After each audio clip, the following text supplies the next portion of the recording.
Assalamualaikum warahmatullahi wabarakatuh. Umat Islam mengenal adanya 25 nabi dan rasul. Salah satunya yaitu Nabi Nuh alaihi salam. Nabi Nuh merupakan nabi yang ketiga setelah Nabi Adam dan Nabi Idris. Menilik dari kitab Ibnu Katsir tentang kisah para nabi, Nabi Nuh merupakan keturunan Nabi Adam yang ke-9. Sehingga jarak antara masa Nabi Adam dengan Nabi Nuh, menurut riwayat sahih ahli sejarah Islam, adalah 10 abad lamanya. Banyak kisah Nabi Nuh yang dapat diceritakan. Salah satunya adalah kisah tentang Bahtera Nuh yang merupakan kapal terbesar dan pertama yang dibuat oleh manusia. Bahtera Nuh merupakan salah satu bukti mukjizat Allah Subhanahu wa Ta'ala yang diturunkan kepada Nabi Nuh dan pengikutnya ketika terjadi malapetaka dahsyat yang menghancurkan dunia beserta isinya, kecuali umat Nabi Nuh yang taat. Ketika itu, kaum Nuh merupakan kaum yang sangat tercela dan menyimpang dari jalan Allah Subhanahu wa Ta'ala. Pada mulanya, umat manusia selalu menaati para nabi sebelumnya yaitu Adam dan Idris. Akan tetapi ketika masa Nabi Nuh, kaumnya kembali berbuat ingkar dengan meniru orang-orang terdahulu menganggap bahwa patung adalah Tuhan, kemudian menyembah patung-patung yang dianggap sebagai Tuhan mereka. Patung-patung tersebut sebenarnya merupakan representasi orang-orang saleh yang menjadi pewaris Nabi Idris dalam menyebarkan agama Allah Subhanahu wa Ta'ala. Akan tetapi kaum Nuh justru salah menilai dan memahami dan menganggap roh Tuhan ada di dalam patung tersebut, dan orang-orang saleh penerus Nabi Idris adalah representasi Tuhan. Maka kemudian tersesatlah kaum Nabi Nuh. Awalnya, pembuatan patung tersebut hanya untuk menghormati orang-orang saleh yang bernama Wad dan Suwa. Akan tetapi seiring berjalannya waktu dan memudarnya ilmu agama, generasi kaum Nuh perlahan mulai meyakini bahwa patung tersebut pantas disembah. Hanya satu manusia yang masih memiliki pikiran dan akal sehat untuk menghentikan semua ini, yaitu Nabi Nuh alaihi salam. Kemudian Allah Subhanahu wa Ta'ala mengangkat Nuh sebagai nabi dan meneruskan risalah kenabian, serta ditugaskan untuk membimbing kaumnya agar meninggalkan segala bentuk kesyirikan dan membebaskan kaumnya dari belenggu iblis yang menghasut untuk terus menyembah atau mengakui patung-patung tersebut sebagai Tuhan mereka, serta kembali ke jalan yang benar dan dirahmati Allah Subhanahu wa Ta'ala. Nabi Nuh merupakan nabi yang istimewa. Oleh karena itu, salah satu dari 114 surah Al-Quran merupakan surah khusus Nabi Nuh dengan nama surah yang sama yakni surah Nuh. Sumber-sumber dari ahli sejarah yang diriwayatkan oleh para ahli sahih menyatakan bahwa Nabi Nuh memiliki nama asli Abdul Ghaffar atau Yaskur. Beliau merupakan putra dari Lamik bin Matta, ayah Nabi Nuh, merupakan putra Nabi Idris, hingga Nabi Nuh merupakan keturunan Nabi Idris. Dengan kata lain, Nabi Nuh merupakan cucu dari Nabi Idris atau keturunan ketiga dari Nabi Idris. Nabi Nuh hidup di dunia sangat lama yakni selama 950 tahun. Fakta ini didapat dari salah satu surah di dalam Al-Quran yaitu surah Al-Ankabut ayat 14 yang artinya, dan sesungguhnya kami telah mengutus Nuh kepada kaumnya, maka ia tinggal di antara mereka 1000 tahun kurang 50 tahun. Maka mereka ditimpa banjir besar dan mereka adalah orang-orang yang zalim. Ketika usia Nabi Nuh mencapai 480 tahun, beliau diutus menjadi rasul melalui malaikat Jibril. Malaikat Jibril menghadap Nabi Nuh dengan wajah yang sangat tampan, sehingga Nabi Nuh takjub dan lantas bertanya, "Siapa engkau?" Kemudian malaikat Jibril menjawab bahwa ia adalah utusan Allah yang membawa risalah dan menyatakan bahwa Allah mengutus Nuh untuk umatnya yang membangkang dan zalim. Perintah pengutusan Nuh sebagai nabi tertulis pada Al-Quran surah Nuh ayat pertama yang artinya, "Sesungguhnya kami telah mengutus Nuh kepada kaumnya dengan perintah, sebelum datang kepadanya azab yang pedih." Ayat ini tidak hanya menyuratkan pengurusan Nabi Nuh, tetapi peringatan kepada kaumnya akan azab Allah yang amat pedih. Malaikat Jibril kemudian memakaikan sebuah baju kebesaran yang disebut baju mujahidin, kemudian melilitkan sorban kemenangan, serta memberi Nabi Nuh ikat pinggang yang disebut Saiful Asmi. Kemudian seraya memberi pesan kepadanya, "Berilah peringatan kepada musuh Allah yang bernama Darmaisil bin Fumail bin Jib bin Kabil bin Adam." Nabi Nuh kemudian mematuhi perintah malaikat Jibril. Jika dilihat dari telusuran nama, Darmaisil merupakan keturunan Nabi Adam yang keempat, sekaligus merupakan raja dan pemimpin yang zalim pada saat itu. Darmaisil merupakan manusia pertama yang membuat arak dan meminumnya.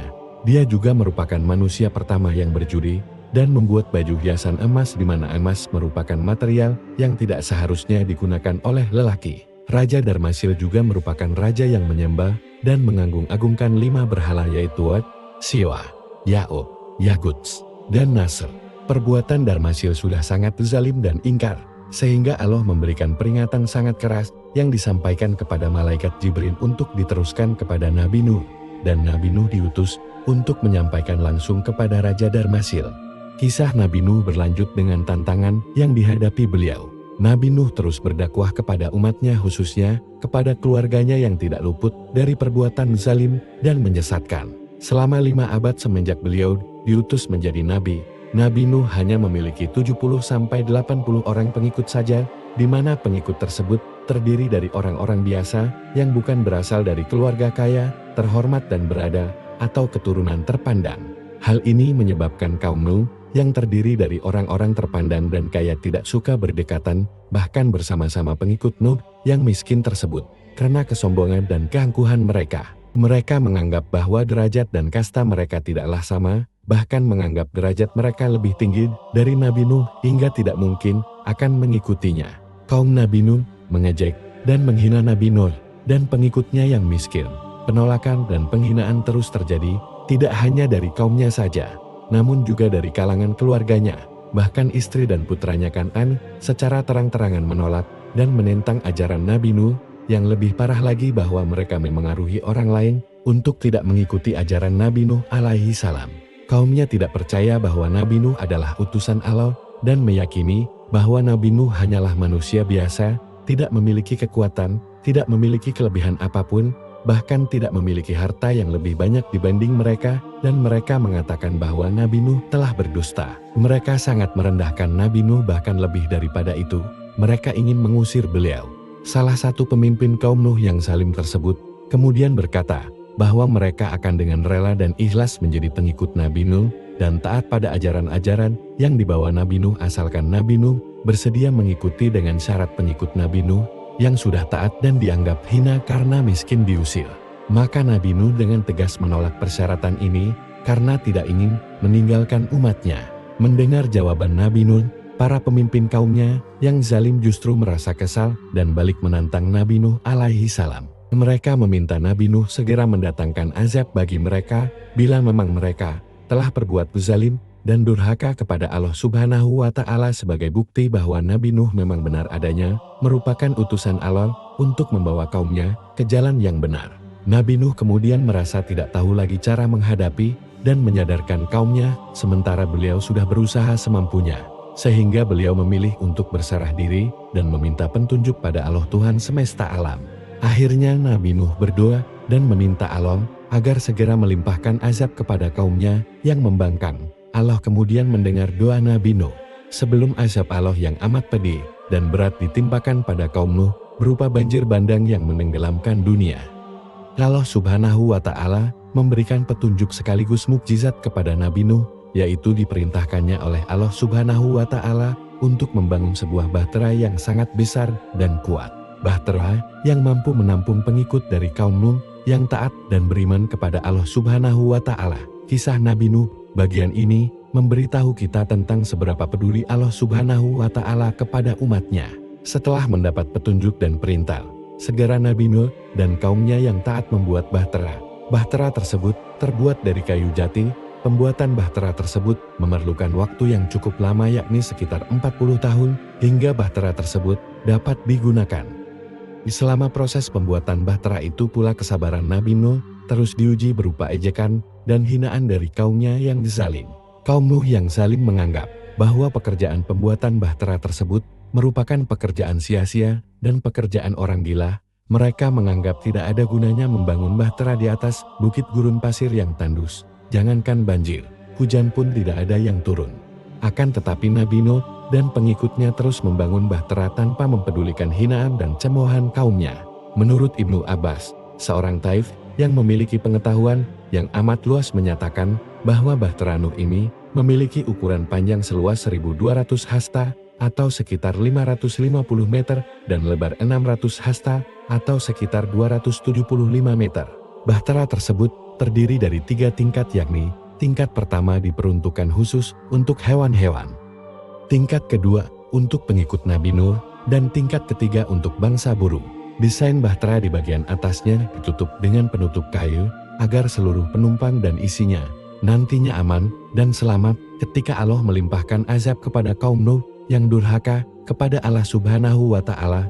Dinding bahtera dibuat sekuat mungkin untuk menahan derasnya air banjir yang akan membinasakan seluruh umat manusia yang zalim dan tidak beriman kepada Allah Subhanahu wa Ta'ala. Kemudian Nabi Nuh juga berdoa dan memohon kepada Allah Subhanahu wa Ta'ala agar nantinya setelah azab diturunkan, Allah tidak membiarkan seorang dari kaum maupun pemimpin yang zalim tersebut selamat dan tetap tinggal di muka bumi. Nabi Nuh tidak ingin nantinya mereka yang selamat akan kembali menyebabkan banyak umat manusia yang tersesat, berbuat maksiat, dan akan lebih zalim lagi. Kemudian setelah bahtera Nuh selesai dibangun, Allah memerintahkan Nabi Nuh untuk bersiap-siap dan mengumpulkan umatnya serta perbekalan selama akan terjadinya banjir. Allah memberikan tanda berupa munculnya air dari dalam tanur atau sebuah oven tradisional di dapur rumah Nabi Nuh. Hingga bila dimasukkan ke dalam logika, tidak mungkin sebuah oven dapat mengeluarkan sumber air. Kisah Nabi Nuh berikutnya tentang datangnya azab. Maka suatu hari ketika tanur di dalam dapur Nabi Nuh menunjukkan tanda-tanda keluarnya air, Nabi Nuh kemudian segera mempersiapkan diri dan membuka bahteranya. Nabi Nuh mengumpulkan umatnya yang beriman untuk segera melindungi diri dan masuk ke dalam bahtera. Nabi Nuh mengumpulkan umatnya yang beriman untuk segera melindungi diri dan masuk ke dalam bahtera. Nabi Nuh juga membawa segala jenis binatang berpasang-pasangan, mulai dari binatang buas, burung, gajah, sapi, hingga semut. Pada hari itu pula malaikat Jibril turun ke bumi dan membantu Nabi Nuh mengumpulkan serta menggiring setiap 2 binatang yang berpasangan agar nantinya setelah asap melanda seluruh dunia dan menenggelamkan daratan beserta isinya, setiap spesies binatang tidak punah dan bisa berkembang biak untuk generasi umat manusia selanjutnya. Peristiwa ini juga sudah dijelaskan dalam Al-Quran. Menurut beberapa riwayat, hewan yang pertama kali dinaikkan adalah sepasang burung kakak tua, sedangkan hewan terakhir yang dinaikkan adalah sepasang keledai. Diceritakan pula bahwa di pundak keledai, iblis ikut bergelantungan agar bisa masuk ke dalam bahtera Nuh dan mengganggu umat Nabi Nuh yang taat agar tidak masuk ke dalam. Peristiwa ini sudah tertulis dalam Al-Quran Surah Hud ayat 40. Istri dan putra Nabi Nuh Kan'an tidak beriman bahkan turut serta mencemooh bahtera Nabi Nuh sehingga mereka tidak ikut menaiki bahtera. Hanya ada sekitar 80 orang mukmin yang masuk ke dalam bahtera. Allah Subhanahu wa Ta'ala dengan kuasanya telah mengatur segalanya sehingga agar hewan ternak tidak dimangsa oleh hewan buas. Allah menurunkan demam kepada hewan buas tersebut hingga naluri buasnya turun. Setelah semua pengikut Nabi Nuh dan hewan-hewan masuk ke dalam bahtera, lalu pintu masuk dan seluruh pintu bahtera ditutup dengan kuasa Allah Subhanahu wa Ta'ala, pemilik langit dan bumi. Maka turunlah air hujan dari langit dan memerintahkan bumi mengeluarkan air dari berbagai penjuru dan celah-celah bumi. Seluruh celah bumi seolah seperti mata air yang mengeluarkan air dengan sangat deras tanpa hentinya. Air hujan yang sangat deras terjadi dan belum pernah terjadi selama bumi diciptakan, termasuk pula sesudahnya, sampai sekarang tidak pernah terjadi. Hujan deras dengan begitu hebatnya, air lautan kemudian bergejolak dan ombak dahsyat menerpas serta menyapu bumi beserta isinya. Dalam sekejap saja debit air semakin meninggi dan terjadilah air bah yang begitu dahsyatnya yang membanjiri bumi. Seluruh permukaan bumi dipenuhi dengan air, sehingga seluruh isinya tenggelam bersama kaum Nuh yang zalim. Bumi tenggelam dalam air sampai permukaan bumi tertinggi untuk pertama kalinya dan tidak pernah terjadi lagi sampai saat ini. Itulah azab berupa bencana yang Allah Subhanahu wa Ta'ala kepada kaum Nabi Nuh yang sudah sangat menyimpang dari jalan Allah dan telah berbuat musyrik kepada Allah Subhanahu wa Ta'ala. Nabi Nuh dikaruniai 4 orang putra, yakni putra tertua bernama Kan'an, kemudian yang kedua bernama Yafith, Sam dan Ham. Putra tertua Nabi Nuh merupakan anak yang zalim dan durhaka kepada Nabi Nuh. Dia menyembunyikan rasa benci pada ayahnya sendiri dan mula-mulanya berpura-pura beriman. Bahkan dia dan ibunya, yang merupakan istri Nabi Nuh, sering menghina dan mencemooh Nabi Nuh. Kisah Nabi Nuh bagian ini cukup sedih untuk didengar. Ketika Nabi Nuh mengumpulkan seluruh umatnya, beliau teringat akan putra tertuanya yaitu Kan'an, beliau meminta agar Kan'an naik ke Bahtera bersama pengikutnya yang lain. Namun dengan angkuhnya Kan'an menolak dan tetap pada pendiriannya tidak ingin beriman kepada Allah. Oleh karenanya, Kan'an termasuk golongan orang-orang yang merugi dan tidak diselamatkan oleh Allah Subhanahu wa Ta'ala. Ketika air bah sudah mulai meninggi, Nabi Nuh sebagai seorang ayah terus membujuk sang anak agar menaiki Bahtera dan berkata, "Wahai anakku, naiklah ke Bahtera bersama kami dan janganlah engkau bersama orang-orang kafir." Akan tetapi Kan'an justru menganggap bahwa bencana tersebut merupakan peristiwa alam biasa. Kan'an kemudian menjawab, "Aku akan mencari perlindungan ke gunung yang dapat memeliharaku dari air bah." Dan dijawab pula oleh Nabi Nuh, "Tidak ada yang melindungi hari ini dari azab Allah selain Allah saja yang Maha Penyayang." Percakapan Nabi Nuh dan Kan'an tersebut termuat dalam Al-Quran Surah Hud ayat 42-43. Banjir kemudian semakin meninggi dan Kan'an tetap tidak mau masuk ke dalam kapal dan ingin menyelamatkan diri dengan cara berenang menuju puncak gunung yang belum tersentuh air. Kan'an menganggap bahwa air tidak akan sampai ke puncak gunung tersebut, namun dugaannya ternyata salah. Air banjir bahkan menenggelamkan puncak gunung tertinggi sekalipun. Di sela percakapan antara keduanya, muncullah gelombang besar yang memisahkan antara Bahtera Nabi Nuh dengan Kan'an. Seketika Kan'an lenyap dari penglihatan Nabi Nuh. Nabi Nuh berusaha mencari keberadaan putra sulungnya, akan tetapi sia-sia. Sebagai seorang ayah dan darah dagingnya, beliau sangat sedih karena putra yang amat disayanginya tenggelam oleh azab Allah Subhanahu wa Ta'ala. Pada saat Kan'an tenggelam, Nabi Nuh sempat memohon kepada Allah agar putranya diselamatkan, karena Nabi Nuh mengingat bahwa Allah telah menjanjikan keselamatan bagi seluruh keluarganya. Nabi Nuh kemudian bertanya-tanya, mengapa putranya tidak selamat dari azab tersebut, dan Allah menjawab bahwa putranya telah durhaka dan bukan termasuk keluarga yang dijanjikan Allah untuk selamat. Percakapan antara Nabi Nuh dan Allah Subhanahu wa Ta'ala dimuat dalam surah Hud yang artinya, "Ya Tuhanku, sesungguhnya anakku termasuk keluargaku, dan sesungguhnya janji engkau itulah yang benar, dan engkau adalah hakim yang seadil-adilnya." Kemudian Allah menjawab, "Hai Nuh, sesungguhnya dia bukanlah termasuk keluargamu yang dijanjikan akan selamat. Sesungguhnya perbuatan yang tidak baik. Sebab itu, janganlah kamu memohon kepadaku sesuatu yang kamu tidak mengetahui hakikatnya. Sesungguhnya aku menasihatimu agar engkau tidak termasuk orang-orang bodoh." Quran Surah Hud ayat 45-46. Nabi Nuh kemudian menyadari kesalahannya dan segera memohon pengampunan kepada Allah Subhanahu wa Ta'ala. Nabi Nuh kemudian mengikhlaskan kepergian putra dan istrinya yang zalim serta seluruh umatnya yang tidak percaya padanya dan lebih memilih menyembah berhala yang merupakan perbuatan musyrik yang sangat tidak disukai Allah Subhanahu wa Ta'ala. Kisah Nabi Nuh berlanjut dengan selamatnya bahteranya. Sementara Allah menenggelamkan seluruh permukaan bumi dari manusia, pohon, bahkan sampai melebihi puncak gunung. Allah Subhanahu wa Ta'ala memberikan perlindungan dan memelihara Bahtera Nuh yang berlayar selama 150 hari di lautan tanpa batas, sampai air banjir reda bersama umat mukmin yang beriman di dalamnya. Kapal terus berlayar hingga kaum Nuh yang zalim tidak tersisa. Setelah seluruh kaum Nuh yang zalim tenggelam, kemudian Allah memerintahkan bumi menghisap seluruh air yang ada, dan memerintahkan langit menghentikan hujan deras yang begitu dahsyat. Maka surutlah air bah yang telah menenggelamkan bumi, dan tidak menyisakan satupun kaum Nuh yang zalim selamat dari satu-satunya bencana terbesar dan terdahsyat yang pernah terjadi di bumi Allah. Setelah air banjir surut, Bahtera Nabi Nuh kemudian terdampar di Gunung Judi. Di sanalah pengikut Nabi Nuh beristirahat dan memulai kehidupan baru yang damai dan bertakwa kepada Allah Subhanahu wa Ta'ala. Banyak perselisihan pendapat yang terjadi mengenai letak Gunung Judi, karena beberapa sumber menyatakan bahwa Gunung Judi yang dimaksud berada di Armenia. Ada yang mengatakan di Irak atau di Turki. Setelah Bahtera mendarat, keluarlah Nabi Nuh beserta ketiga putranya yang bertakwa dan seluruh pengikutnya yang berjumlah 80 orang. Kemudian turun juga hewan-hewan yang selamat. Di gunung inilah terjadi kehidupan baru dengan seluruh umat yang taat dan beriman kepada Allah, serta jauh dari perbuatan tercela, musyrik, dan durhaka kepada Allah Subhanahu wa Ta'ala. Menurut riwayat, dikisahkan bahwa Seluruh pengikut Nabi Nuh yang selamat dalam bahtera Nuh tersebut akan wafat dan tidak menyisakan keturunan satupun.